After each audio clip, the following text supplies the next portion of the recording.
Let's go back to a world lit by candlelight, where medicine was mixed in clay bowls and healing came from the hive. In ancient times, long before hospitals, antiseptics, and sterile packaging, people believed honey wasn't just food, it was life, it was power, and most importantly, it was healing. They saw honey as sacred, a gift from the gods, collected by bees, creatures of mystery and magic in places like ancient Egypt. Honey was used in wound care, burned on altars, and mixed with oils to anoint the sick. But one of the most curious practices of all was this: pouring honey into the human ear. You heard that right. Warm, golden honey dripped gently into the ear canal to treat pain, to soothe inflammation, to ease pressure, and sometimes to drive out what they called madness in the head. In scrolls from 1500 BCE, Egyptian healers describe combining honey with herbs and placing it in the ear, especially for those suffering from feverish earaches or unquiet sleep. In ancient Persia, medical scholars like Avicenna believed honey could extract infection from the body, and wrote about honey-based ear remedies in his famous canon of medicine. They thought honey could pull out impurities, moisturize dry tissues, and even restore hearing, if used at the right time, in the right way. Asterisk, asterisk. Why did they believe this? Part of it was what they observed. When honey was applied to wounds, the swelling often went down, the redness faded. The injury healed faster. It didn't rot. It didn't mold, even after days.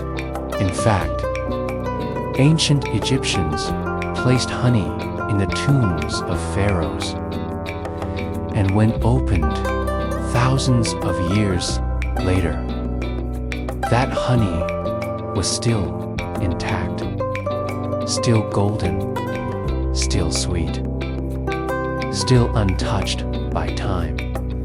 To them, that meant something. It meant honey preserved life, protected it, held it together. So, why not place it where things were most delicate, like the ear? Asterisk, asterisk, the ear, back then, was mysterious. It led inward, into the body, into the mind, into the unseen. And when it ached, people feared more than just pain. They feared what it might mean. Was the soul disturbed? Was the body unbalanced? Was the mind at risk? So they turned to what they trusted, and that trust was often placed in honey. Asterisk, asterisk. Let's look at how this ritual was actually done. It wasn't rushed. It wasn't careless.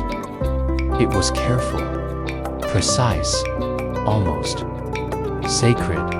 The honey had to be pure, raw, unfiltered, and collected in springtime. When the flowers were strongest, it would be gently warmed over a flame, not boiled, just softened, just enough to flow slowly, like syrup on a cold morning.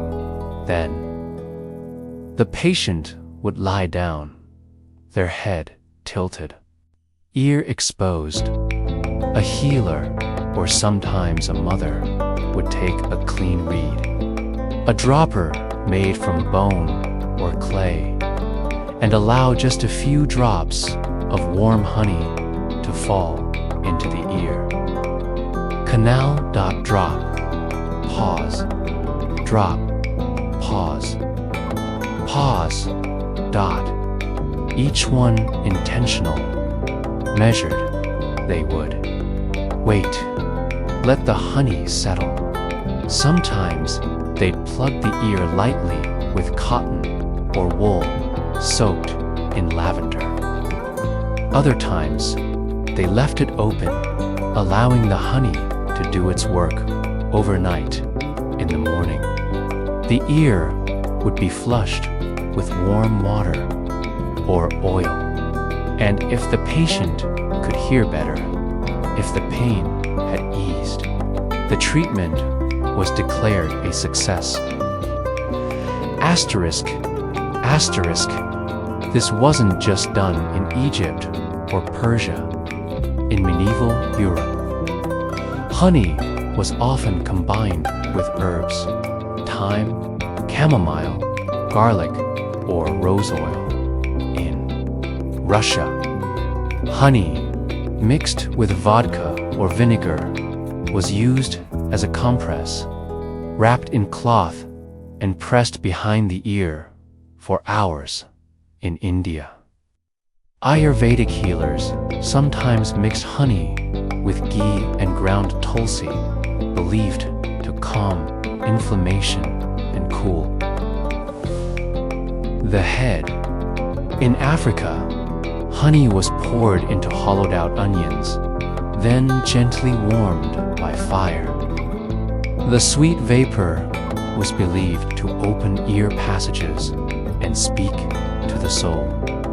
And in some Native American traditions, honey was considered a sacred bridge, able to carry healing energy from the body to the spirit, especially when placed near energy points like the ears. All of this long before microscopes, long before antibiotics, just observation, faith, experience. But was it only faith? Not entirely.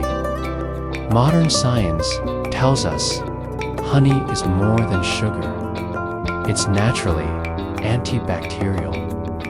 It contains hydrogen peroxide, polyphenols, and antioxidants. It draws moisture, pulling fluid from inflamed tissue. It creates a barrier, protecting wounds while letting them breathe.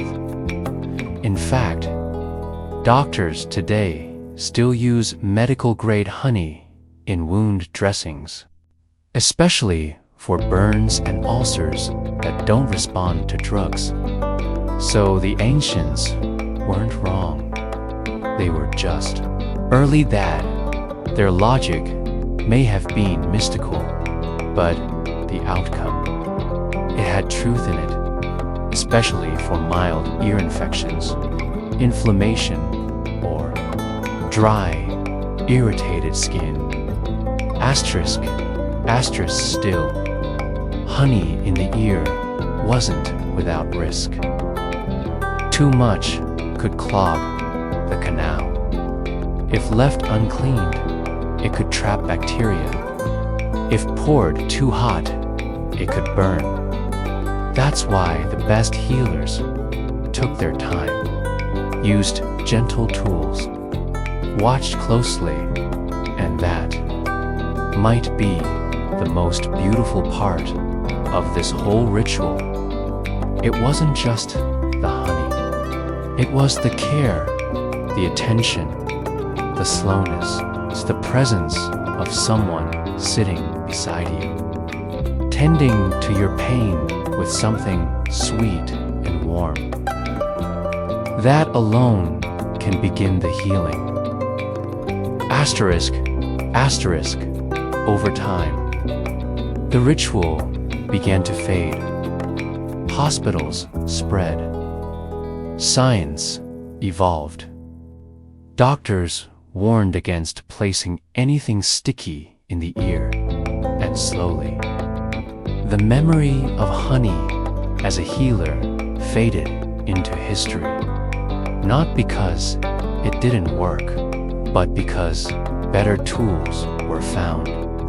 Safer methods, cleaner procedures, and yet, something about it lingers in stories, in whispers passed down from grandmothers, in quiet country kitchens where little honey is still warmed when the ear begins to ache. Not to replace modern medicine, but to remember what it once meant to heal, to stop, to care, to pour something sweet into a place that hurt.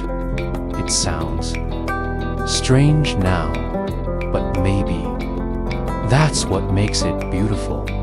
Because even if the honey didn't cure the infection, the ritual meant something.